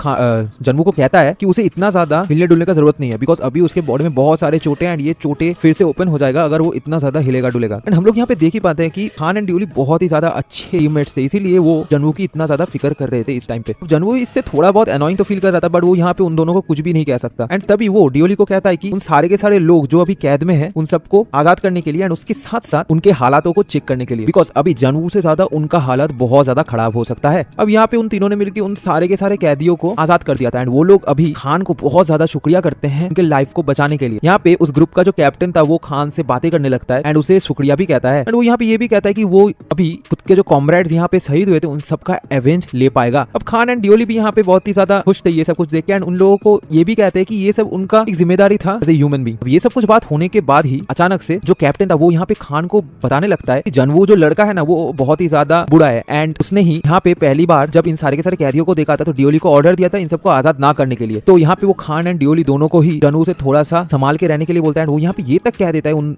दोनों को कि जनवू एक ह्यूमन बीइंग नहीं है। तभी यहाँ पे खान ये सब कुछ सुन के बहुत ज्यादा गुस्सा हो जाता है एंड वो यहाँ पे कैप्टन को कहने लगता है कि यहाँ पे अगर वो सारे लोग बचे हुए हैं तो सिर्फ और सिर्फ उसके कॉमरेड की वजह से ही बचे हुए हैं। तो यहाँ पे वो जो सारे बातें कर रहा है ना वो बिल्कुल इरेलेवेंट है। एंड उसके साथ साथ वो लोग इतने ज्यादा वर्थलेस हैं कि हार्गेन लेयर पे आके यहाँ पे ट्रैप हो गए। एंड फिर वो लोग दोषी किसको बोल रहे हैं? जनवू को, बिकॉज उसने यहाँ पे बचाने का कोशिश नहीं किया, बट वो यहाँ पे प्लानिंग करके उन सब का लाइफ अभी बचाया। तो यहाँ पे उनको ग्रेटफुल रहना चाहिए। एंड उनका ये सारा बातें सुन के वो कैप्टन भी यहाँ पे डर जाता है एंड यहाँ पे खान को सॉरी कहने लगता है। तभी खान यहाँ पे कहता है कि उससे सॉरी ना कह के उसके टीम कॉमरेड यानी कि जनवू को जाके सॉरी कहे। तभी वो कैप्टन यहाँ पे जनवू के पास जाके उसे सॉरी कहता है एंड उसने यहाँ पे जनवू को गलत समझा था इसीलिए। अब ये सब कुछ यहाँ पे कैप्टन मजबूरी पे कर रहा था, बिकॉज वो जब खुद के आसपास में देखता है तो उसके कोई भी कॉमरेड यहाँ पे उसका जो बात है उसको सपोर्ट करने के लिए उसके पास में खड़ा पता नहीं था। तो ये देख के उसे जनवू को सॉरी कहना ही पड़ता है। ये सब कुछ हो जाने के बाद जो कैप्टन था उसके पास में एक लड़का आता है उनकी टीम से। वो यहाँ पे कैप्टन को पूछता है क्या उसे टोकन्स एंड बहुत सारे पॉइंट्स चाहिए, कुछ ट्रेजर्स एंड आर्टिफैक्ट्स। यहाँ पे वो बॉस गुस्से में उसे कहता है कि उसे हिसाब से क्या फर्क पड़ता है। वहाँ पे वो लड़का बॉस को कहता है कि उन्होंने एक ट्रेजर ऑलरेडी मिल चुका है, मतलब वो यहाँ पे खान एंड डियोल की बात कर रहे हैं। बॉस ये सुन के कहते हैं कि वो क्या ना क्या चाहता है। तभी वो लड़का यहाँ पे एक्सप्लेन करता है कि कैसे वो खान एंड डियोल से उनका जो ट्रेजर है उसको चुरा के यहाँ से भाग जाएगा, जिससे उन्हें बाद वाले टाइम पे सपोर्ट मिले। अब कैप्टन भी यहाँ पे सोचने लगती है कि इन जैसे कॉमरेड्स के ऊपर भरोसा करना क्या सही रहेगा, बिकॉज जब कैप्टन यहाँ पे खान एंड डियोली के साथ रू के बारे में बात कर रहे थे तो उनकी बात का सपोर्ट के लिए कोई भी उसका कॉमरेड नहीं आया था। एंड अब जाके वो उन्हीं लोगों को बिट्रे करना चाहते हैं जिन्होंने उनका लाइफ को बचाया है। भी यहाँ पे कैप्टन कहता है कि इन लोगों ने तो हमारा लाइफ को बचाया, तो इन लोगों को मारना क्या सही रहेगा हमारे लिए। तभी यहाँ पे वो लड़का भी कहता है कि क्या वो बेवकूफ हो चुका है, बिकॉज इन तीनों का जो पावर है ये उनसे बहुत ज्यादा है। एंड अगर वो लोग यहाँ पे इनको मारने का कोशिश करते हैं तो सारे के सारे लोग यहाँ पे बच के वापस भी नहीं जा सकते। यहाँ पे वो सिर्फ ये कहना चाहता है कि इसके मतलब इन तीनों के पास जो जो चीजें उनके अंदर थोड़ा चीजें वो लोग अगर चोरी करके यहाँ से भाग जाए तो कैसा रहेगा। तभी कैप्टन भी यहाँ पे कहता है कि अगर भागते हुए उन लोगों को अगर पकड़ ले कोई, तो वो लड़का यहाँ पे कहता है कि उनके पास एक ऐसा ही थीफ है जो बहुत ज्यादा डिस्टेंस पे रह के भी किसी का चीजें उनके पास से चोरी करके लेके आ सकता है, जिसकी वजह से वो लोग बहुत ही आसानी से उन चीजों को लेके वहां से भाग पाएंगे एंड उनको पता भी नहीं चलेगा। अब ये सब कुछ सुन के कैप्टन का मन धीरे धीरे बदलने लगता है। वो भी सोचता है कि हाँ उन लोगों को सर्वाइव करने के लिए कुछ चीजों की तो जरूरत है। अभी का जो हालात है उनका, वो लोग तो अगर ब्लॉकी में बाहर में जाएंगे तो वो सब के सब मारे जाएंगे। उसके अंदर भी एक लालच आने लगता है इन सारे ट्रेजर्स एंड टोकन के लिए। वो लड़का भी यहाँ पे कहता है कि हम लोगों को ये प्लान को जरूर एग्जीक्यूट करना चाहिए। तो भी कैप्टन कहता है अगर वो लोग मारे गए तो वहाँ पर लड़का कहता है अगर वो इस हालत में बाहर जाएंगे तो वो वैसे भी मारे जाएंगे। ये सुन के कैप्टन पूरी तरीके से कन्विंस हो जाता है उस लड़के का जो प्लान है उसमें, एंड वो भी यहाँ पे उस प्लान में शामिल होने का बात करता है। अब यहाँ पे सीन थोड़ा सा शिफ्ट होता है। खान एंड डियोली दोनों ही यहाँ पे जनवू को उसका जो ऑफर है उसके रिमाइंड करता है कैसे उन लोगों को सिर्फ और सिर्फ क्राउन एंड बाकी सारा जो ट्रेजर है एंड इस पूरे के पूरे डंजन का ओनरशिप वो जनवू को दे देगा। तो जनवू भी यहाँ पे कहता है कि हाँ ठीक है। ये सुन के खान एंड डियोली दोनों ही बहुत ज्यादा खुश हो जाते हैं, बिकॉज वो एक्सपेक्ट नहीं कर रहे थे कि जनवू यहाँ पे इतनी आसानी से आर्गन लेयर्स का जो ट्रेजर है, मतलब वो जो क्राउन है, उसे दोनों को दे देगा। तभी जनवू भी यहाँ पे कहता है कि यहाँ पे बहुत सारे ऐसे ट्रेजर्स हैं जिससे उसको बहुत ज्यादा प्रॉफिट भी होने वाला है। यहाँ पे खान भी कहता है कि हाँ यहाँ पे उसके पास एक लॉन्ग रेंज स्वॉर्ड, उसके साथ साथ ये पूरा का पूरा डंजन है, कुछ यहाँ पे मैजिकल स्टोन्स भी मिलते हैं, वो सब कुछ को सेल करके भी वो बहुत ज्यादा पैसे कमा सकता है। तभी जनवू भी यहाँ पे खुद के दिमाग में सोचता है कैसे ये जो लॉन्ग रेंज स्वॉर्ड उसे हार्गन के पास से मिला था ये उसके लिए बिल्कुल भी यूजफुल नहीं है, बिकॉज वो तो शॉर्ट रेंज वेपन्स ही यूज करता है जैसे डैगर्स एंड बाकी सारा चीजें। उसे यहाँ से एक बहुत ही अच्छा डैगर भी मिला है एंड ये उसके लिए यूजफुल हो सकता है। इस पॉइंट ऑफ टाइम पे जनवू का जो वेपन्स था जो उसने लेके आया था वो सब भी धीरे धीरे खराब हो रहा था टाइम के साथ। तभी जनवू खुद के ऊपर की तरफ देखता है। डियोल यहाँ पे जनवू कहते हैं कि वो यहाँ पे क्या कर रहा है। तभी जनवू किसी को पुकार के ये कहता है कि वो कब तक यहाँ पे छुप के बैठा रहेगा, अभी यहाँ पे टाइम हो चुका है उसे आने का। ये सब सुन के वो जो मिस्टीरियस पर्सन था वो एक पोर्टल को ओपन करता है। वो कहता है कि इसने यहाँ पे ढूंढ लिया। तभी हम लोग को दिखाया जाता है उस पोर्टल से वही मिस्टीरियस जो मर्चेंट है वो बाहर निकलता है। अब डियोल यहाँ पे जनवू को कहता है कि उसे तो बिल्कुल भी नहीं पता था कि जनवू को मिस्टीरियस मर्चेंट के बारे में पता है। तभी जनवू भी उसे रिप्लाई में देता है कि उसे उतना ज्यादा कुछ मर्चेंट के बारे में नहीं पता, उसने सिर्फ एक ही बार से मिला था। मर्चेंट ये सुन के थोड़ा सा सैड फील करता है एंड वो वहाँ पे जनवू को कहता है कि उन दोनों का जो पहली बार मुलाकात होता है उससे तो दोनों के अंदर एक स्पेशल रिलेशनशिप तैयार हुआ था। अब यहाँ पे खान इस मर्चेंट को देख के जरा सा भी खुश नहीं है, बिकॉज उनको अगर इस मर्चेंट से कुछ भी खरीदना है तो खुद का जो स्टैट पॉइंट्स है उसके बदले में मर्चेंट उनको चीजें देगा एंड ये बिल्कुल भी अच्छा डील नहीं है। तभी जनवू यहाँ पे मर्चेंट को कहता है कि वो इस पूरे के पूरे हार्गेंस लेयर एंड उसके साथ साथ इस लेयर के अंदर जितने सारे ट्रेजर्स हैं उन सबको सेल करना चाहता है। तभी वो उसका कीमत उस मर्चेंट को बताता है 150 टोकन। ये सुन के वो मर्चेंट कहता है कि वो इतना ज्यादा टोकन तो उसको नहीं दे सकता। तभी जनवू यहाँ पे उसका अमाउंट इंक्रीज करके 200 टोकन कर दे। ये सुन के वो कह रहा है कि तू क्या पागल हो चुका है, वो खुद के अमाउंट को और ज्यादा बढ़ा रहा है। तभी जनवू कहता है 300। ऐसे करते करते जनवू खुद का जो प्राइस है वो बढ़ाने लगता है। तभी जो मर्चेंट है वो जनवू को कहते है कि वो इतना ज्यादा पैसों से इस डंजन को नहीं खरीद सकता। जनवू यहाँ पे कहता है वो जितना ज्यादा टाइम वेस्ट करेगा उतना ही ज्यादा उसका जो डंजन प्राइस है वो बढ़ता रहेगा। तभी यहाँ पे मिस्टीरियस मर्चेंट कहता है कि यहाँ पे कुछ ऐसा चीज भी नहीं मिलता जिससे वो प्रॉफिट कमा सके। तभी जनवू खुद के प्राइस बढ़ा के ये कहता है कि यहाँ पे कुछ मैजिकल स्टोन्स मिलता है जिसकी वजह से जो वेपन्स है उनको रीइंफोर्स किया जा सकता है, जो आर्टिफैक्ट्स है उनको और भी ज्यादा बढ़िया किया जा सकता है। तो उन सारे के सारे हाई क्वालिटी 70 लेवल स्टोन्स को अगर वो मर्चेंट बेचे तो उसको बहुत ही आसानी से यहाँ पे बहुत ज्यादा प्रॉफिट मिल सकता है। तभी यहाँ पे कहता है कि इस तरीके का लो लेवल स्टोन्स को बेच के भी उसे इतना ज्यादा प्रॉफिट नहीं मिलेगा। तभी जनवू कहता है कि 70 लेवल जो मैजिक स्टोन्स है वो लो लेवल लगता है उसे। तभी हम लोग को जनवू एक्सप्लेन करता है कि कैसे ये जो स्टोन्स है ये बहुत ज्यादा वैल्यूएबल चीज है, बिकॉज इस स्टोन के हेल्प से कोई भी प्लेयर खुद का जो आर्टिफैक्ट है उसका पावर को और ज्यादा बढ़ा के उसे और ज्यादा रिफाइन कर सकता है एंड इसी वजह से उनको स्ट्रेंथ भी बढ़ेगा। अब जितना ज्यादा पावरफुल आर्टिफैक्ट होगा उतना ही ज्यादा पावरफुल लेवल का स्टोन्स उसको लगेगा एंड हार्गेंस लेयर पे इस तरीके का पावरफुल स्टोन्स बहुत सारा है। एंड अभी के लिए जनवू के पास इतना ज्यादा टाइम एंड मैन पावर भी नहीं है जिससे वो इन सारे के सारे स्टोन्स को इस हार्गेन लेयर से खोद के बाहर निकल पाए। इसीलिए उसे अगर हार्गेन लेयर को अभी टोकन के बदले में बेच दे तो उसे बहुत ज्यादा प्रॉफिट मिलेगा इससे। और उसके साथ साथ ये सारे के सारे मर्चेंट्स इन्हीं स्टोन्स की वजह से ही हार्गेंस लेयर को खरीदने में इतना ज्यादा इंटरेस्टेड रहते हैं। अब इतना ज्यादा यहाँ पे इस लेयर का प्राइस बढ़ रहा था, मर्चेंट उतना ही ज्यादा घबरा जाता है। अभी वो घबरा के जनवू को कहता है कि प्राइस इंक्रीज करना स्टॉप करने के लिए वो इस हार्गेन लेयर को इसी प्राइस में खरीदने के लिए तैयार है। अगर जनवू यहाँ पे और थोड़ा सा भी प्राइस बढ़ाएगा तो मर्चेंट को यहाँ पे बहुत ज्यादा नुकसान होगा। तभी जनवू खुद का फाइनल प्राइस यहाँ पे 405 टोकन्स बताता है एंड ये जो एक्स्ट्रा 5 टोकन्स है ये उसका टाइम वेस्ट करने के लिए। अब ये सुन के मर्चेंट भी कहने लगता है कि उसने जनवू जैसा पहला एक ही पर्सन देखा है जिसने उसके साथ इस तरीके का बार्गेन किया कि आज मर्चेंट भी यहाँ पे जनवू से हार गया है। अब वो सारे के सारे टोकन्स को ऐड करके जनवू के पास टोटल 698 टोकन्स आ जाता है। अब जब ये मर्चेंट वहां से चले जाने लगता है इस हार्गेन लेयर को खरीद के, तभी जनवू उसे रोक के कहता है कि उसे एक और चीज मर्चेंट से लेना है। यहाँ पे मर्चेंट गुस्से में आके जनवू को कहता है कि वो फिर से क्या मर्चेंट को बेवकूफ बना के उससे हर एक चीज हटवाना चाहता है। तभी यहाँ पे जनवू कहता है कि उसका जो ये मास्क है ये टूट गया है एंड अभी मर्चेंट का जो हालत है वो अगर बाहर जाके किसी को बताए कि इस तरीके का एक लड़का आके उसे पैसे लेकर चला गया तो वो लोग यहाँ पे जनवू के बारे में बुरा भला कहने लगेंगे। तो इसीलिए वो मर्चेंट से एक मास्क खरीदना चाहता है। तो मर्चेंट भी यहाँ पे उससे एक विंडो ओपन करके कुछ मास्क का ऑप्शन देता है। यहाँ पे इन सारे मास्क को खरीदने के लिए उसे खुद के स्ट्रेंथ स्टैट पॉइंट्स को देना पड़ेगा। अब यहाँ पे 2 स्टैट पॉइंट्स से स्टार्ट करके और ज्यादा इंक्रीज एंड पावरफुल मास्क के लिए स्टैट पॉइंट्स बढ़ता रहता है। अब जनवू यहाँ पे एक मास्क को चूज करता है। अब यहाँ पे मर्चेंट जनवू को कहता है कि वो जनवू के लिए एक स्पेशल ऑफर दे रहा है जिसकी वजह से उसे एक बहुत ही ज्यादा ड्यूरेबल मास्क मिला है एंड वो इस मास्क को जनवू को देके वहां से चले जाने लगता है। तभी जनवू उस मास्क को पहनता है एंड वो फील करता है कि कैसे ये मास्क के फेस के साथ अटैच हो गया है, जिसकी वजह से ये मास्क कभी भी उसके फेस से उतर नहीं जाएगा जब वो लड़ाई कर रहा होगा। एंड यहाँ पे एक बहुत ही ज्यादा स्पेशल चीज है कि ये मास्क टूटेगा भी नहीं। अभी जो मिस्टीरियस मर्चेंट है वो जनवू से पूछता है कि क्या उसने इस डंजन को इसीलिए बेचा जिससे उसे दूसरा साइड है, मतलब जहाँ पे वो सारे के सारे लोग थे को जनवू ने आजाद किया था, उनसे इस डंजन को बचा पाया। अब ये क्वेश्चन सुन के जनवू थोड़ा सा हैरानी में पड़ जाता है, कहता है कि कौन सा सिचुएशन। अब ये सुन के मर्चेंट यहाँ पे कुछ भी ना कहके जनवू को थैंक यू कहके वहां से चला जाता है। अब तभी जनवू भी खुद के ही दिमाग में सोचता है कि कैसे मर्चेंट ने यहाँ पे इतना ज्यादा हाई प्राइस में भी इस डंजन को खरीद लिया। अब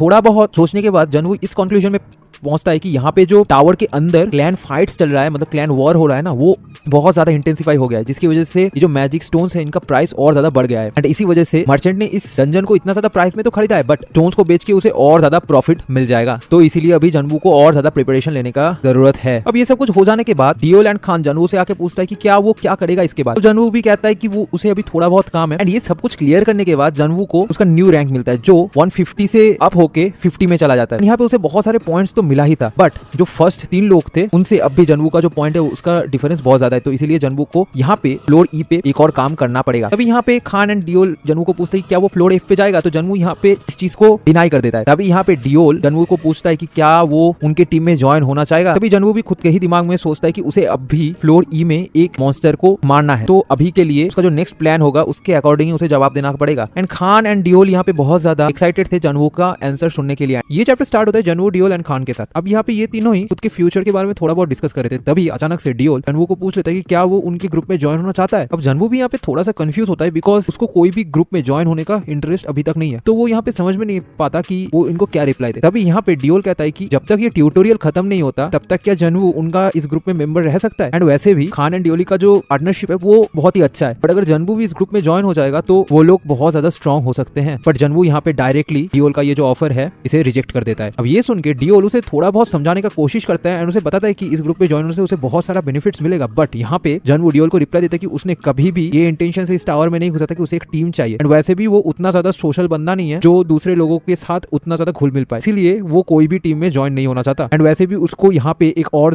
बढ़िया जरूरी काम है। तभी डियोल भी कहता है कि क्या वो लोग इस काम को एक साथ नहीं कर सकते। तभी जनवू कहता है कि नहीं एंड यहाँ पे खान डियोल को रोक देता है एंड वो डियोल को कहता है कि जनवू अगर नहीं ज्वाइन होना चाहता ग्रुप में तो उसे जोर जबरदस्ती करने का कोई जरूरत नहीं है। डियोल भी तभी खान का ये बात मान लेता है। बट यहाँ पे डियोल जनवू को एक बात पूछते हैं, क्या वो लोग जब तक इस स्वम से बाहर नहीं निकल जाते तब तक कंपनी में रह सकते हैं, मतलब वो लोग एक साथ जाने का बात करते हैं, जिसका आंसर में जनवू यस कहता है। अब ये जो स्वम्प है ये बहुत ज्यादा खतरनाक है। वैसे इन्होंने हार्गेंस लेयर को तो कंप्लीट कर दिया बट स्वम्प में अभी भी बहुत सारे पावरफुल लिजर्डमैन्स हैं। तो अभी के लिए जनवू को डियोल एंड खान के साथ टीम अप करके इस स्वम्प से बाहर निकलना ही सबसे ज्यादा बेस्ट ऑप्शन रहेगा। एंड वो लोग स्वम्प से बाहर निकलने के टाइम पे बहुत सारे ऐसे लिजर्डमैन को मारने लगते हैं। अब जो बाकी सारे प्लेयर्स थे जिनको उन तीनों ने छुड़वाया था उस हार्गेंस लेयर से, वो लोग अभी के लिए खान एंड डियोल के पीछे पीछे आ रहे थे। अभी यहाँ पे जनवू खान से पूछ लेते हैं कि वो इन सारे के सारे प्लेयर्स का करेगा क्या। अब खान भी इस क्वेश्चन के रिप्लाई में ये कहता है कि अभी के लिए वो लोग इनका कुछ भी नहीं कर सकते, तो इन लोगों को स्वम्प से बाहर तक एटलीस्ट इनको छोड़ना ही पड़ेगा, वरना ये लोग स्वम्प के मॉन्स्टर्स जो है उनके शिकार बन जाएंगे एंड वो लोग मारे जाएंगे। अब यहाँ पे जनवू खान को पूछते कि वो इतना ज्यादा इन लोगों के बारे में चिंता क्यों कर रहा है, वो तो ऑब्लिगेट नहीं है इनको बचाने के लिए। खान भी कहता है कि वहाँ पे एक ह्यूमैनिटी नाम का भी चीज है, खान उस ह्यूमैनिटी की वजह से इन लोगों का भी हेल्प कर रहा है। अब यहाँ पे जनवू ये जो ह्यूमन एक्नॉलेजमेंट शब्द है इसे सुन के कहता है कि वो ट्यूटोरियल पे ह्यूमन एक्नॉलेजमेंट की बात कर रहा है। वो खुद के ही मन में सोचता है कि ये दोनों को वो पहले से ही सॉफ्ट माइंड का लगता था। जनवू पहले से ही जानता था कि ये दोनों बहुत ज्यादा हेल्पफुल कॉमरेड्स हैं, बट इसी हेल्पफुल बिहेवियर की वजह से एक ना एक दिन ऐसा आएगा जब कोई प्लेयर इनको आके बिट्रे करके चला जाएगा। तभी अचानक से डियोल के पीछे एक लड़का आके उसे थोड़ा बहुत खाना मांगने लगता है। वो कहता है कि उन लोगों ने बहुत दिन से कुछ नहीं खाया, तो उनके पास क्या कोई फूड रहेगा। तभी यहाँ पे डियोल कहता है कि हाँ उनके पास फूड है एंड वो उनको दे देगा। एंड डियोल यहाँ पे उस प्लेयर को सॉरी भी कहता है बिकॉज उसने पहले उनको कुछ खाने के लिए नहीं दिया इसलिए। अब ये सब कुछ देख वो भी समझ पाता है कि ये लोग बहुत ज्यादा काइंड हार्टेड पर्सन है, बट इस वर्ल्ड पे मतलब इस टावर के अंदर इतना ज्यादा काइंड हार्ट होना भी बहुत ज्यादा खतरनाक है उन दोनों के लिए। हमें दिखाया जाता है कि वो लड़का सीधे जाके उस वायलेट हेयर लड़के के पास जाता है। ये लड़के ने यहाँ पे कुछ ना कुछ ऐसा प्लान्स किया था जिसकी वजह से डियोल, जनवू एंड खान खतरे में पड़ने वाले थे। उसका यहाँ पे प्लान भी था कि डियोल एंड खान के पास से जितना सारा चीज है वैल्यूएबल वो सब कुछ वो चुरा ले, इससे उनको बहुत ज्यादा प्रॉफिट होगा। उसने यहाँ पे इस काम को करने के लिए बहुत सारे खुद के दोस्तों को भी बुला लिया था। वो लोग इस स्वम्प के बाहर एक ओपन फील्ड पे छुपे हुए थे, पर वो जब जनवू के बारे में सोचता है वो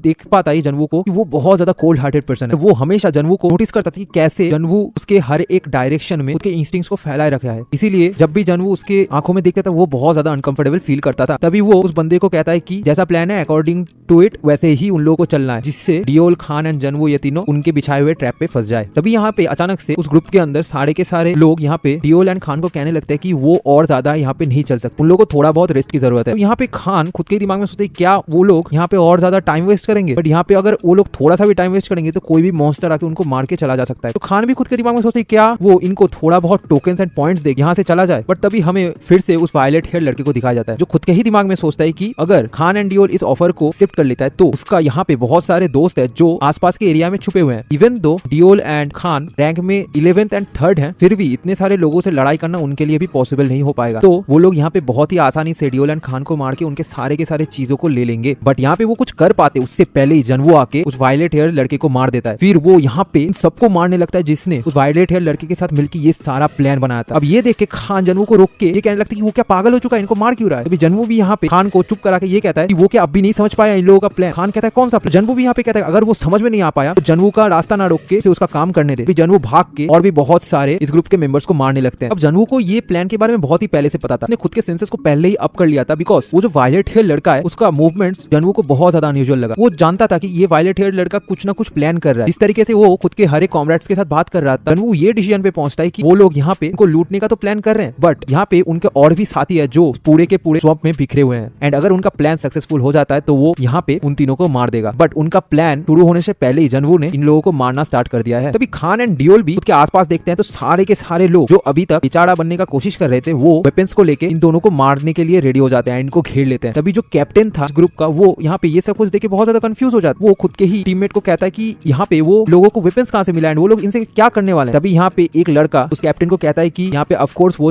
डियोल एंड खान को मारने वाले, बट यहाँ पे जो कैप्टन है ये सिर्फ और सिर्फ एक बेट का काम किया है और कुछ भी नहीं। एंड उसी मोमेंट पे वो उस कैप्टन को मार देता है एंड इसी के साथ साथ वो सारे लोग जितने सारे इनोसेंट पीपल्स थे उन सबको खान एंड डियोल के सामने मार देता है। तो अभी के लिए खान एंड डियोल के सामने एक बहुत बड़ा खतरा था। तभी हम लोग को जनवू दिखाया जाता है जो भागते भागते खुद के दिमाग में सोचता है कि कैसे ये जो लोग हैं ये सिर्फ और सिर्फ बैंडेंट्स नहीं है, ये लोग हैं स्कैवेजर्स। इनके अंदर कुछ स्कैवेजर्स ऐसे भी है जो मॉन्स्टर्स के साथ हाथ मिलाए हुए थे, मतलब जो हार्गन स्लेयर है उसके साथ। अब यहाँ पे ये लोग क्या करते थे कि जो स्ट्रॉन्ग प्लेयर्स यहाँ पे आते थे उन सबको सबसे पहले खुद के चोटे दिखा के उनको बेवकूफ बनाते थे, फिर उनको एक ट्रैप के अंदर फंसा के उन सारे के सारे प्लेयर्स को वहीं पे मार देते थे। मरने के बाद उनके टोकन्स एंड बाकी सारा चीजें लेके उनका जो मीट है वो यहाँ के मॉन्स्टर्स को बेच देते थे। एंड यहाँ पे जिन लोगों को जनवू ने बचाया था वो लोग तो असली बात पे बैंडेंट्स एंड स्कैवेजर्स थे। जो इनोसेंट पीपल यहाँ पे हार्गन स्लेयर पे फंसा हुआ था वो सब तो बहुत पहले ही मारे जा चुके थे। अब यहाँ पे हमें इस ग्रुप के कुछ साथियों को दिखाया जाता है जो एक दूसरे के साथ बात कर रहे थे एक मैजिक डिवाइस के थ्रू एंड वो बहुत सारे जगह पे मतलब इस स्वम्प के कुछ दूरी पे ही छुपे हुए थे। अब वो लोग एक साथ बात कर ही रहे थे तभी अचानक से एक लड़का जिसका नाम है जेवी वो खुद के सम्राट के साथ बात कर रहा था एंड वहाँ पे वो कहता है कि यहाँ पे वो लोग डिसीजन नहीं लेंगे कि लूट को कैसे काटा जाए, यहाँ पे जेवी खुद ये सारा का सारा डिसीजन लेगा। तभी वो देखता है कि उसके कॉमरेड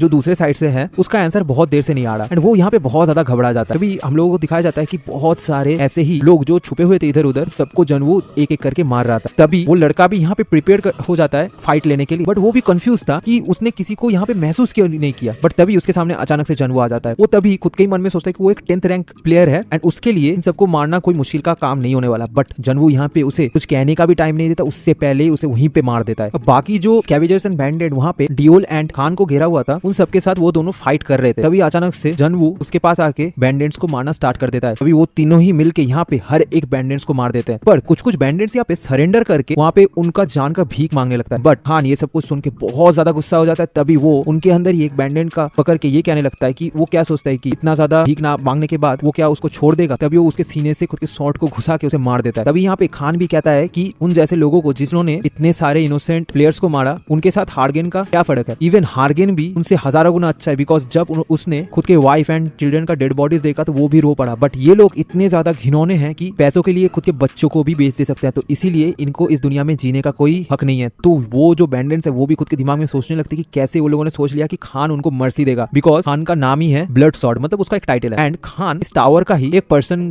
जो बहुत ज्यादा स्ट्रॉन्ग है उसका बेटा था। बट खुद के फादर के परछाई से निकलने के लिए खान ने लो रैंक में आके उसके स्ट्रेंथ को बढ़ाया एंड खुद के लिए एक टाइटल हासिल किया। एंड अभी वो one of the strong player है इस ट्यूटोरियल ग्रुप में। एंड खान ने यहाँ पे कोई भी मर्सी ना दिखाते हुए सारे के सारे बैंडेड्स एंड स्कैवेंजर्स को मार दिया। तभी हम लोगों को दिखाया जाता है कि डियोल एंड खान दोनों ही पूरे के पूरे सिचुएशन से बहुत ज्यादा डिस्टर्ब थे। अब यहाँ पे जनवू भी खुद के दिमाग में सोचते कि उसे पता है कि ये लोग अभी क्या फील कर रहे हैं। ये लोगों ने खुद के सपनों में भी नहीं सोचा होगा कि जिन लोगों को इन्होंने बचाने का कोशिश किया वो सारे के सारे बैंडेड्स एंड स्कैवेंजर्स हैं जो यहाँ पे विक्टिम बनने का कोशिश कर रहे हैं। इस तरीके का सिचुएशन से जनवू ने अफ्रीका में बहुत ज्यादा सामना किया, तो उसके लिए ये सब कुछ कोई नया चीज नहीं है एंड वो यहाँ पे कुछ भी फील भी नहीं कर रहा है। तभी वो खान एंड डियोल के पास जाके उनके साथ बात करता है। तभी खान यहाँ पे कहता है कि वो यहाँ पे कुछ भी फील नहीं कर रहा है। तो जनवू यहाँ पे रिप्लाई में देता है कि क्या फील करेगा, वो तो पहले से इस तरीके के सिचुएशन से पला बड़ा है। तो खान कहता है कि वो कौन से वर्ल्ड से आया है, अगर उस दुनिया में ऐसा हालत है तो दुनिया तो लगभग एंड होने के कगार पे है। तो जनवू भी यहाँ पे कहता है कि वो दुनिया इससे भी ज्यादा वर्स्ट है। तभी खान उठ के जनवू को कहता है कि वो तो बहुत ही ज्यादा पहले से ही ये सब कुछ के साथ प्रिपेयर कर रहा था, बिकॉज वो बहुत ज्यादा सस्पिशियस था इन लोगों के ऊपर। तो जनवू कहता है कि हाँ। भी खान कहता है कि उसने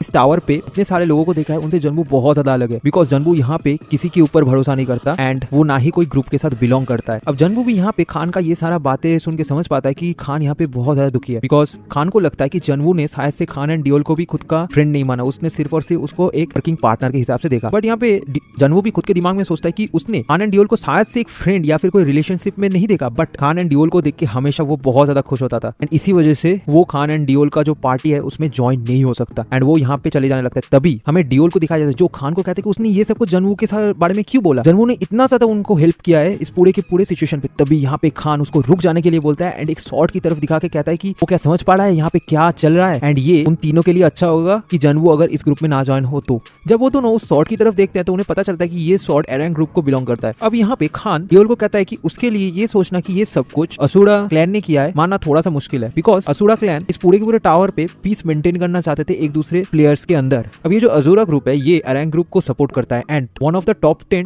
गिल्ड है इस पूरे के पूरे टावर के अंदर। अब इस टावर में काउंटलेस ऐसे प्लेयर्स थे जो अजूरा क्लैन को ज्वाइन करना चाहते थे, बट इतने सारे लोग होने की वजह से ही वो लोग और रिक्रूटमेंट नहीं ले रहे थे। इवन वो लोग ये भी केयर नहीं कर रहे थे कि कौन सा नया प्लेयर यहाँ पे आ रहा है इस टावर पे। अब इसी वजह से जब उन लोगों ने अनाउंस किया कि इस बार के ट्यूटोरियल में वो लोग बहुत सारे प्लेयर्स को रिक्रूट करेंगे खुद के ग्रुप में, तो ये बहुत ज्यादा कंफ्यूजिंग था एंड उनका इंटेंशन पता नहीं रहने की वजह से बहुत सारे प्लेयर्स उनको अवॉइड भी कर रहे थे, बट उनको कन्फर्म करने के लिए कोई भी प्लेयर्स यहाँ पे आगे नहीं बढ़ रहा था। तभी यहाँ पे खान ये भी सोचता है कि क्या यहाँ पे ये रीजन हो सकता है कि उन लोगों ने स्कैवेंजर्स को और ज्यादा एफिशिएंटली कंट्रोल करने के लिए टावर के ट्यूटोरियल सेक्शन में आया है। तभी डियोल भी खान को कहता है कि जो असुरा ग्रुप है उन्होंने इस अरैंग ग्रुप को तब तैयार किया था जब आर्टिया ग्रुप खुद का ट्यूटोरियल को कर रहा था एंड वो लोग यहाँ पे इस अरैंग ग्रुप को इसीलिए तैयार किए थे जिससे वो लोग यहाँ का जो स्कैवेंजर्स हैं उनको कंट्रोल में रख पाए एंड उन सारे के सारे स्कैवेंजर्स को मार पाए जिससे प्लेयर्स को कम खतरा हो। पर यहाँ पे खान कहता है कि ये सब कुछ देख के ऐसा लगता है कि ये जो अरैंग ग्रुप है ये यहाँ पे स्कैवेंजर्स को मारने के बजाय इनको और भी ज्यादा एफिशिएंटली कंट्रोल करने में ज्यादा फोकस कर रहा है, जिसकी वजह से आज वो लोग यहाँ पे इन स्कैवेंजर्स के साथ काम कर रहे हैं एंड इसी वजह से खान यहाँ पे केन को इन सारे के सारे चीजों के अंदर ड्रैग करना नहीं चाहता। केन मतलब यहाँ पे जनवू का बात हो रहा है। अब यहाँ पे डियोल भी समझ पाती है कि खान का इंटेंशन केन के साथ क्या है, बट यहाँ पे खान डियोल को कहता है कि उनको और ज्यादा टाइम वेस्ट करना नहीं चाहिए, उनके पास सारा का सारा चीज है एंड अभी वो लोग जाके अरैंग गार्डन का जो लीडर बिल्ड है उसके साथ कन्फ्रंट करके फाइट ले सकते हैं। ये जो बिल्ड है ये वही लड़का है जिसने फ्लोर ए पे उन सारे के सारे प्लेयर्स को रिक्रूट किया था जिन्होंने योल को बिट्रे किया था उस टाइम। अभी खान एंड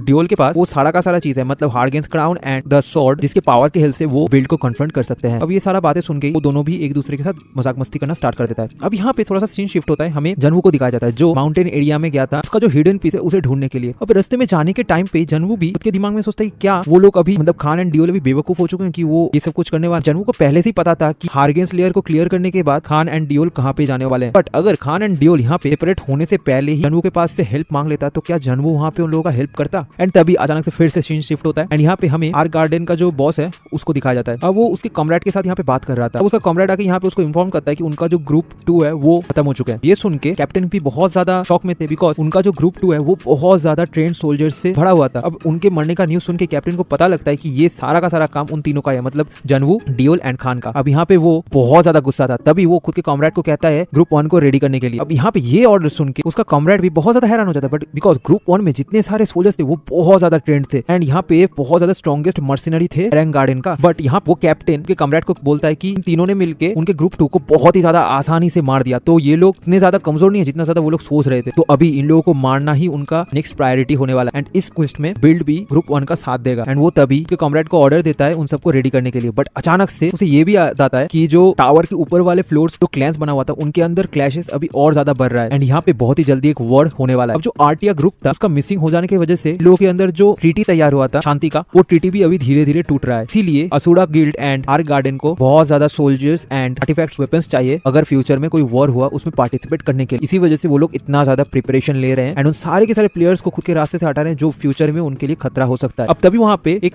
भूकंप टाइप का आता है, ये देख वहाँ पे दौड़ के उनका ही एक कॉमरेड आके कैप्टन को ये न्यूज देता है कि वो दोनों यहाँ पे आ चुके हैं। अभी अचानक से वो डोर तोड़ के वहाँ से खान एंड डियोल उस रूम के अंदर आते हैं। अब यहाँ पे खान बहुत ज्यादा गुस्सा था। अब बिल्ड खान को देख के बहुत ज्यादा हंसने लगता है एंड वो खान को कहता है कि यहाँ पे बैठे बैठे वो बहुत ज्यादा बोर हो गया है, तो अभी वो लोग आ चुके हैं तो उसे थोड़ा बहुत एंटरटेनमेंट मिलेगा। एंड यहाँ पे खान एंड बिल्ड एक दूसरे के साथ शॉर्ट फाइट करने लग जाते हैं। तभी हमें जनवू को दिखाया जाता है जो माउंटेन एरिया में पहुंच चुका है एंड यहाँ पे आते ही उसने एक ऑर्क विलेज के ऊपर अटैक कर दिया। यहाँ पे उसने बहुत सारे ऑर्क्स को मार दिया था एंड उनके ही अंदर एक को उसने कैप्चर कर लिया। वो ऑर्क यहाँ पे जनवू को उसकी जान का भीख मांगने लगता है, पर जनवू यहाँ पे उसे वार्न करके ये कहता है कि उनके इस ऑर्क विलेज से जनवू को कुछ भी नहीं चाहिए, सिर्फ और सिर्फ उसे थोड़ा बहुत इन्फॉर्मेशन चाहिए एक आदमी के बारे में। तभी वो उस ऑर्क को पूछता है कि यहाँ पे कोई हंटर रहता है आसपास में, तो ऑर्क यहाँ पे हाँ कहता है, कहता है एक बहुत ही बड़ा ऊंचे माउंटेन पे हट है जिस हट के अंदर एक हंटर रहता है। और तभी वो ऑर्क यहाँ पे जनवू को ये भी कहता है कि उस माउंटेन पे चढ़ना किसी के लिए भी पॉसिबल नहीं है। अब ये जो पर्सन है ये जनवू को बहुत ज्यादा जरूरत है उसके अगले काम के। अब यहाँ पे इस फ्लोर पे एक बॉस मॉन्स्टर है जिसका नाम है स्नेक। इस स्नेक को समवन करने के लिए स्पेसिफिक सिचुएशंस तैयार होना चाहिए एंड उसके साथ साथ बहुत ही ज्यादा स्पेसिफिक लोकेशन रहना चाहिए जहाँ पे ये स्नेक समवन होगा। तो इसी स्नेक को ढूंढने के लिए जनवू को इस हंटर की जरूरत है। तभी वो उस ऑर्क को गुस्से में कहता है कि उसे ये हंटर कहाँ पे मिलेगा। तो ये वाला चैप्टर स्टार्ट होता है जनवू के साथ जो खुद का नेक्स्ट क्वेस्ट के बारे में बताता है। अब यहाँ पे वो थोड़ा सा अकेशा स्नेक के बारे में बताने लगता है कैसे ये जो स्नेक है ये एक सर्टेन टाइम खुद के रहने वाले एरिया से बाहर निकलता है, इसी टाइम पे वो हंटिंग भी करता है खुद के खाने के लिए। अब हमारे जनवू का जो छोटा भाई है उसने भी इसी स्नेक से सामना किया था, इवन दो उसे स्नेक के बारे में कुछ भी नहीं पता था तब, बट यही स्नेक से लड़ाई के टाइम पे जनवू के छोटे भाई के साथ उस हंटर का मुलाकात होता है जिसने जनवू के छोटे भाई को उस स्नेक से बचाता है। पूरे के पूरे जो आर्टिया ग्रुप है उस ग्रुप को जान से बचाने में हेल्प किया था एंड इस हंटर का नाम है गैलियट जो जनवू के छोटे भाई का पहला मास्टर भी था। अभी हम लोग देख पाते हैं कि जनवू उस हट के सामने पहुंच जाता है। उस हट के सामने पहुंचते ही वो दरवाजे पे नॉक करके पूछता है कि अंदर कोई है क्या नहीं। तभी उसे उसके पीछे से कोई पुकारता है एंड उसे पूछता है कि वो कौन है। अब ये जो गैलियड है ये कोई ह्यूमन नहीं है, ये एक एल्फ है। स्पेसिफिकली हम लोग अगर बोले तो ये एक डार्क एल्फ है। ये एक ऐसा स्पीसीज है जो वॉरफेयर में बहुत ज्यादा स्किल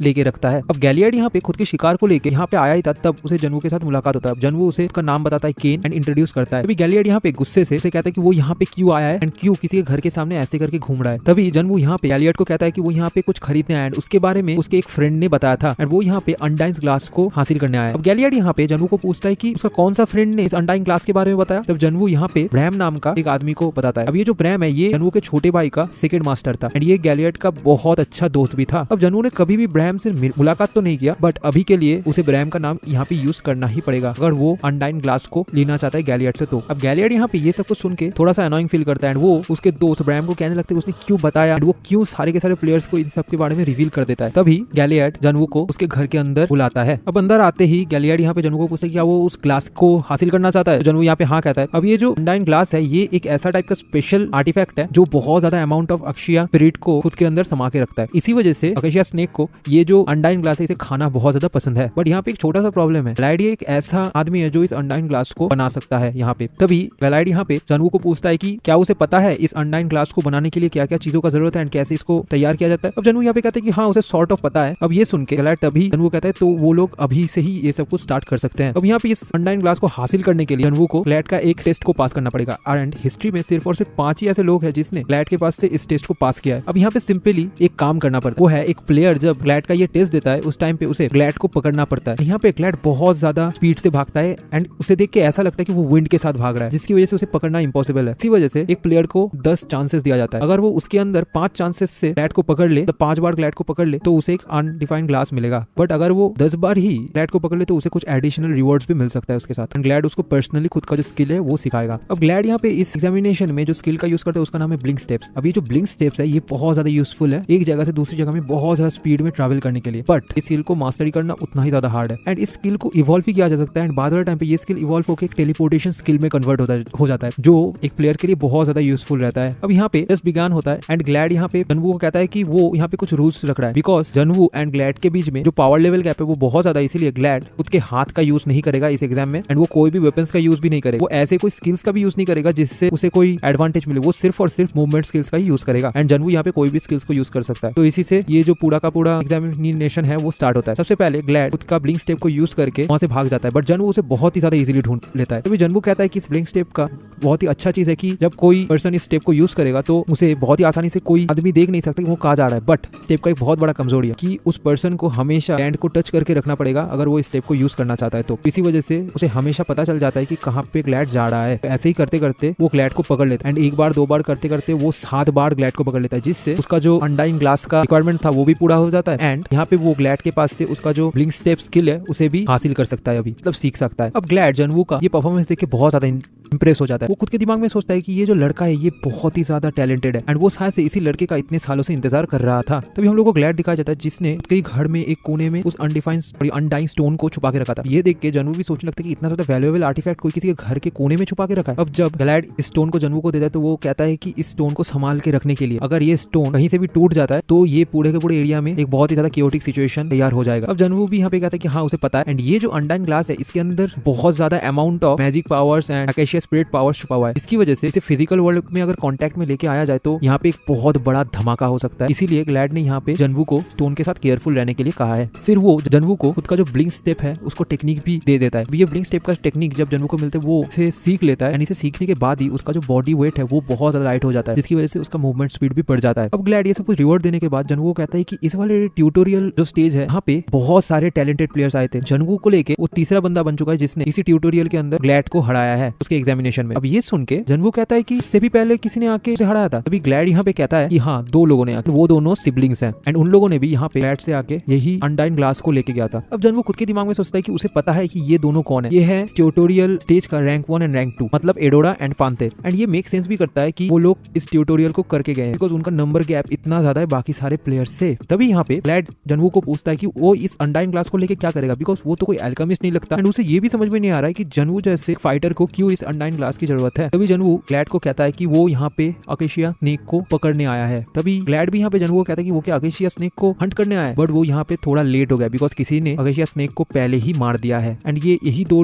सिबलिंग्स है जिन्होंने इस स्नेक को मारा था। अब जनवू उसी एरिया में पहुंच जाता है जहाँ पे उस स्नेक का डेड बॉडी है। वहाँ पे उसे बहुत सारा ब्लड देखने को मिला था एंड वहाँ पे पहुंचते ही वो कोई चीज को देख के बहुत ज्यादा शॉक हो जाता है। अब जनवू यहाँ पे जब अक्षर स्नेक का डेड बॉडी देखता है तो वो बहुत ज्यादा हैरान हो जाता है। वो देखता है उन दोनों ने स्नेक का 2 इंपॉर्टेंट पार्ट मतलब स्नेक का कोर एंड वेनम ग्लैंड को इससे काट के लेके चला गया था। अब जनवू ये नहीं समझ पा रहा है कि इतने ज्यादा स्ट्रॉन्ग क्रिएचर को उन दोनों ने अकेले मिलकर कैसे हरा दिया। इवन एक लार्ज पार्टी मेंबर्स को भी स्नेक को हराने में बहुत ज्यादा कैजुअलिटी का सामना करना पड़ता है। ये लोग क्या इतने ज्यादा स्ट्रॉन्ग हैं कि स्नेक को दोनों मिलकर ही हरा सकते हैं और यहाँ पे ऐसे कोई और बात है जिसलिए उन लोगों ने इसको हरा पाया। अब जनवू खुद के मास्क को उतार के थोड़ा सा खुद के अगले प्लान के बारे में सोचने लगता है बिकॉज उसका ये जो प्लान था ये तो फेल हो चुका था। अब जनवू को अगर खुद के रिवेंज के बारे में सोचना है तो उसे फर्स्ट रैंक में आना ही पड़ेगा, बट अभी के लिए जितना ज्यादा टाइम बचा है उसके लिए सबसे ज्यादा 11th या फिर 8th रैंक तक ही हो जा सकता है। फर्स्ट रैंक तक पहुंचना बचे हुए मटेरियल्स से उसके लिए बिल्कुल इम्पॉसिबल काम है। अब यहाँ पे एक वर्स्ट बात है कि अगर जनवू को खुद के स्ट्रेंथ को बढ़ाना है तो उसे इस आकाश स्नेक का कोर को चाहिए, इसे एब्जॉर्ब करके उसका स्ट्रेंथ एंड माना पावर को वो बढ़ाएगा, बट ये काम में वो फेल हो चुका है एंड यहाँ पे उसके काम को कंप्लीट होने में बहुत सारे ऑब्स्टिकल्स का उसे सामना करना पड़ सकता है बाद वाले टाइम पे। बट तभी उस स्नेक के डेड बॉडी में वो एक चीज को नोटिस करता है। उस स्नेक के सिर में एक बहुत बड़ा वुंड टाइप का था जिस वुंड से किसी ने इसका जो ब्रेन है उसे निकाल के कहीं पे लेके चला गया था एंड यहाँ पे बहुत सारे फुटप्रिंट्स भी थे किसी ना किसी मॉन्स्टर का एंड यहाँ पे स्नेक को देख के ऐसा लगता है कि इडोरा एंड पांथे जब इसको शिकार कर रहा था तो उन दोनों के बाद भी कोई एक ग्रुप आके इसका ब्रेन लेके यहाँ से चला गया। अब एनालाइज करने के बाद जनवू ये समझता है कि ये फुटप्रिंट्स ऑर्क का है। अब ये सब कुछ देख के जनवू ये तो सर्टेन है कि यहाँ पे ऑर्क कुछ तो ना कुछ तो कर रहे हैं। तो इसी वजह से जनवू इस पूरे के पूरे चीज को थोड़ा सा इन्वेस्टिगेट करने के लिए इन फुटप्रिंट्स को फॉलो करके ऑर्क के उस एरिया पे जा रहा है। अब इस ट्यूटोरियल को कंप्लीट होने में 150 घंटे ही बचे हुए हैं। अब सीन थोड़ा सा शिफ्ट होता है, हमें एक प्लेयर को दिखाया जाता है जिसका नाम है बायन, जो इस ट्यूटोरियल में 6 रैंक होल्डर है। अब वो यहाँ पे आर्क गार्डन ग्रुप का ही एक मेंबर था एंड एक आदमी यहाँ पे उसे आके कहता है कि कैप्टन बिल्ड ने ग्रुप 2 को एक मिशन के लिए आने के लिए बोला है। अब ये सुन के बायन थोड़ा सा गुस्सा हो जाता है बिकॉज ट्यूटोरियल को खत्म होने में सिर्फ और सिर्फ 150 घंटे बचे हुए हैं एंड वो अभी के लिए यहाँ पे इस जैसा फालतू असैसिनेशन का काम करके इसके टाइम को वेस्ट नहीं कर सकता। उसे इस ट्यूटोरियल में एटलीस्ट 5th रैंक हासिल करना पड़ेगा अगर वो कुछ वैल्यूएबल रिवॉर्ड्स को पाना चाहता है तो। तभी वो आदमी यहाँ पे बायन को कहता है कि ये सर बिल्ड का स्पेशल ऑर्डर है, अगर कोई भी ग्रुप मेंबर इस ऑर्डर को फॉलो नहीं करता तो उसके हेड को वहीं पे काट दिया जाएगा।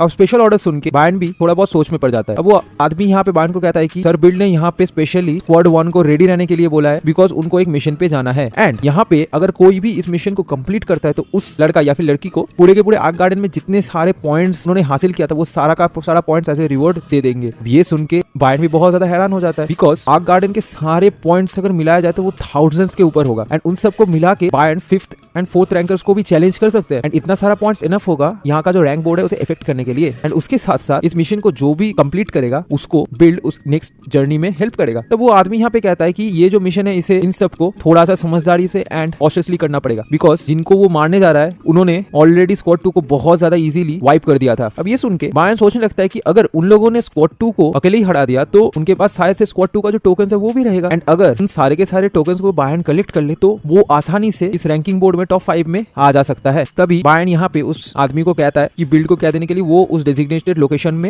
उसके टाइम के हिसाब से पहुंच जाएगा। तभी हम लोगों को जनवू दिखाया जाता है जो खुद के ब्लिंक स्किल को यूज करके एक जगह से दूसरी जगह पे जा रहा था। अब जितना ज्यादा वो यूज कर रहा है उतना ही ज्यादा उसका प्रोफिशिएंसी बढ़ रहा है स्किल का एंड वो उतनी ही बेहतर तरीके से उस स्किल को यूज कर पा रहा है। अब ऐसे करते करते वो एक केव के अंदर आके पहुंचता है। अब उसे भी नहीं पता था कि ब्लॉक ई पे इस तरीके का कोई केव है। अब ये जो केव है ये है अक्षा स्नेक लेयर, मतलब इसके अंदर ही अक्षा स्नेक रहता है। अब ये देख के जनवू ये सोच लगता है क्या इस केव के अंदर इस अक्षा स्नेक का कोई एग्स या फिर उसका कोई मेट रहेगा एंड जिस तरीके से उन ऑर्क्स ने उस अक्षा या डेड बॉडी स्नेक से उसका ब्रेन लेके गया था तो यहाँ पे कुछ ना कुछ तो ऐसा चल रहा है जो जनवू को देखना पड़ेगा एंड यहाँ से उसको जो भी मिलेगा वो एक अक्षा स्नेक से भी अच्छा हो सकता है। तभी वो अंदर जाके देखता है यहाँ पे एक बहुत बड़ा रिचुअल चल रहा है जिसके अंदर बहुत सारे ऑर्क्स यहाँ पे उनके गॉड का प्रार्थना कर रहे थे। यहाँ पे उस अक्षा स्नेक का जो ब्रेन है उसे एक जगह के ऊपर रखा जाता है एंड फिर यहाँ पे जो लॉर्ड सिमन है वो उन सारे के सारे सैक्रिफाइस मतलब बहुत सारे मॉन्स्टर्स जैसे कि गॉब्लिन्स, वुल्फ्स और बाकी सारे मॉन्स्टर्स का डेड बॉडी को एज ए सैक्रिफाइस के हिसाब से रखे हुए हैं। अब जब वो सैमन उन सारे के सारे डेड बॉडीज को जलाता है तो अचानक से उस ब्रेन के अंदर बहुत सारी नेगेटिव एनर्जी एब्जॉर्ब होने लगता है एंड उससे निकलता है एक और अक्षा स्नेक। अब ये देख के जनवू भी सोचने लगती है कि यार अक्षा स्नेक रिजरेक्ट हो सकता है। तभी जनवू भी सोचता है अगर वो इस मिशन को कंप्लीट करे तो शायद से उसे और भी ज्यादा बढ़िया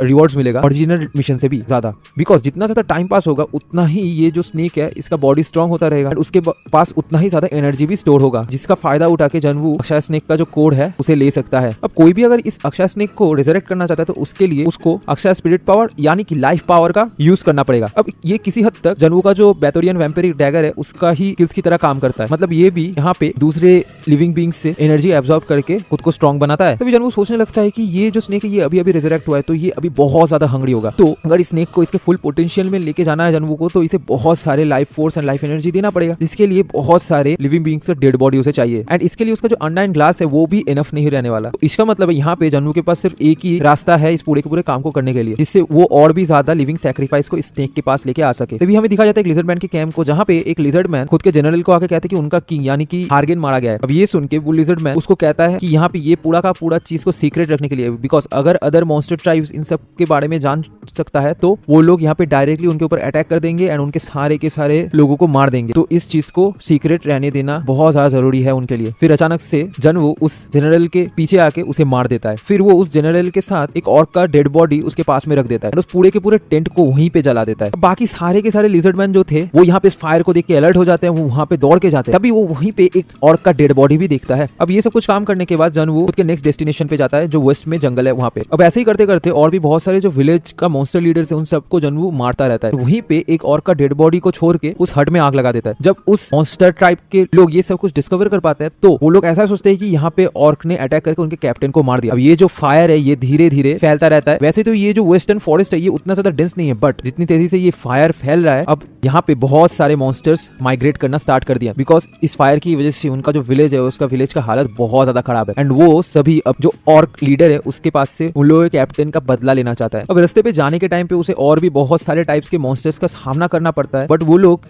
इस ब्लॉक ई में कुछ सर्टेन एरिया पे नहीं जा सकते। अगर वो वहीं पे जाएंगे तो वो सब मारे जाएंगे, तो इसीलिए वो धीरे धीरे ईस्टर्न साइड में जाने लगते हैं। तभी हमें इस फ्लोर का जो गॉब्लिन किंग है उसे दिखाया जाता है, जो इसका एक साथी उसे आके कहता है कि यहाँ पे वो जो साथी है वो आके गॉब्लिन किंग को कहता है कि बहुत सारे ऐसे ट्राइब्स है जिसके लीडर्स को ऑर्क ने मारा है, उन सारे के सारे विलेजेस में ऑर्क का निशान पाया गया है। अब ये सुन के वो गॉब्लिन लीडर भी सोचने लगती है कि ऑर्क ने इन सारे के सारे विलेज को अटैक कर दिया। तभी यहाँ पे वो गॉब्लिन आके उसके किंग को कहता है कि बोल स्नेक लिजर्ड मैन और भी बहुत सारे मॉन्स्टर्स यहाँ पे गॉब्लिन किंग को मिलने आए हैं, बिकॉज वो एक अलायंस तैयार करना चाहते हैं ऑर्क के अगेंस्ट में। तभी यहाँ पे एक और गॉब्लिन आके उसके किंग को कहता है कि सारे के सारे ट्राइब्स यहाँ पे आ चुके हैं एंड गॉब्लिन किंग से मिलना चाहते हैं। तभी यहाँ पे गॉब्लिन किंग बहुत ज्यादा खुश होकर उठ खड़ा होता है एंड वो कहता है कि वो उन लोगों से मिलने जा रहा है। वो कहता है हर एक ऑक्स को मार डालने के लिए। अब वो सारे के सारे मॉन्स्टर्स यहाँ पे गॉब्लिन किंग को कहता है कि उनके लीडर को ऑर्क ने मार दिया, तो अभी उन लोगों को रिवेंज का जरूरत है। गॉब्लिन किंग भी ये सब कुछ सुन के उनको और ज्यादा उकसाने लगता है एंड एक अलायंस कर लेते हैं, जिससे पूरा का पूरा जो फोर्स है वो जाके ऑर्क विलेज में अटैक करेगा एंड उन सब को मार देगा। तभी वो सारे के सारे मॉन्स्टर्स यहाँ पे गॉब्लिन किंग का नारा लगाने लगते हैं एंड खुद के रिवेंज के लिए और विलेज के पास चलने लगते हैं। अब ये सब कुछ देख के जनवू तो बहुत ज्यादा खुश था, बिकॉज वो जैसा प्लान में सोचा था वैसा ही यहाँ पे सब कुछ हो रहा था। तभी यहाँ पे जनवू ये सब कुछ दूर से देख के ये प्लान सोचता है कि अगर अक्षय स्नेक को उसे बहुत ही जल्दी रिजरेक्ट करना है पूरी तरीके से, तो उसे बहुत सारे लाइफ फोर्स का जरूरत है। अगर वो इन सारे के सारे मॉन्स्टर्स को यूज करके इनके अंदर एक वॉर का माहौल तैयार कर दे, तो ये लोग एक दूसरे को मार देंगे, जिसकी वजह से अक्षय स्नेक को बहुत सारा डेड बॉडीज मिल जाएगा उसे कंज्यूम करने के लिए। एंड यहाँ पे